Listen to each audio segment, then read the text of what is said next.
1075 The Game Podcasting is sponsored by Modern Exterminating, a family-oriented company. Professional, honest, and dependable pest control solutions. We're your one-stop shop for all pests. What's next for LaNorris Sellers? I mean, there's three obvious choices. There's, going to the NFL. There's staying at South Carolina. There's going in the portal. So, LaNorris Sellers does have options and choices. And I've said this all along, and I still think this. I still think LaNorris Sellers, before it's all said and done, ends up going in the NFL draft and getting taken somewhere in the first round. I just believe with that kind of skill set and that kind of upside, and looking at past history of the draft and quarterbacks, I just can't see a team in the first round passing up Sellers. I don't think he's going to be a high first-round pick. I mean, for a while he's mocked at, top 10. I could see him going somewhere between 20 and 32. Just because of the reasons I threw out. I think Sellers is going to kill the silly season of the draft. I think obviously physically he's going to test well at the combine, at the underwear Olympics. He's going to do really well in the interviews. I think he can hold his own on the whiteboard. And the one thing I think, if I'm interviewing LaNorris Sellers, I want to find out about leadership. If I was an NFL team, I just want to get a vibe and a gauge on leadership with LaNorris. That's the one off the field thing I think I want to find out, or just kind of get his thoughts on it.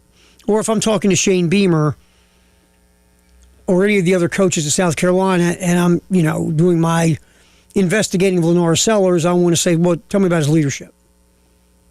He's a quiet guy. So that would be my question. Kendall Briles is very familiar with Randy Clements. And he feels like this is the guy to bring along with him, like he has brought Randy Clements to different stops along the way in his career. And if Kendall Briles feels strongly about Randy Clements as his guy, and your offensive line has been so inconsistent to bad to ooh, then you go, okay, bring your guy. Because he understands how to block, how the offensive line needs a block in your offense. Totally makes sense. And Stan Drayton's been a running back coach my whole life. So he's got a really good rep.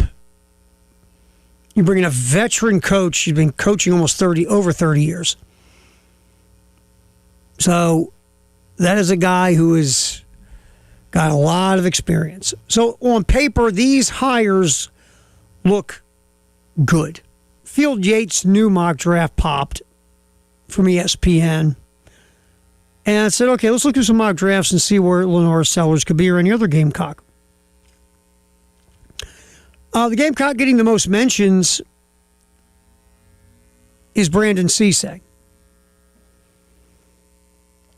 If you look at 4 different mocks, which I was just kind of scanning, Cisse going 31 to the Rams in the USA Today mock, going 29th to the Seahawks in Field Yates' mock draft.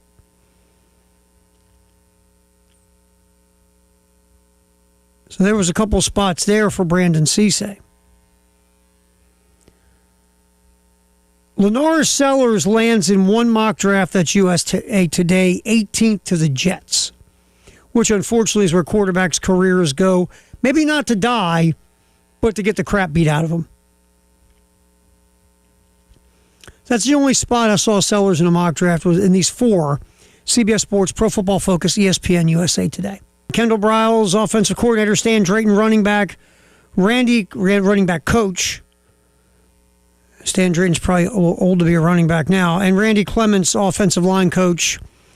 Contract set to be approved, and then we will move forward with Kendall Briles being the offensive coordinator at South Carolina. Randy Clements will take over the offensive line. Stan Drayton will become the running backs coach.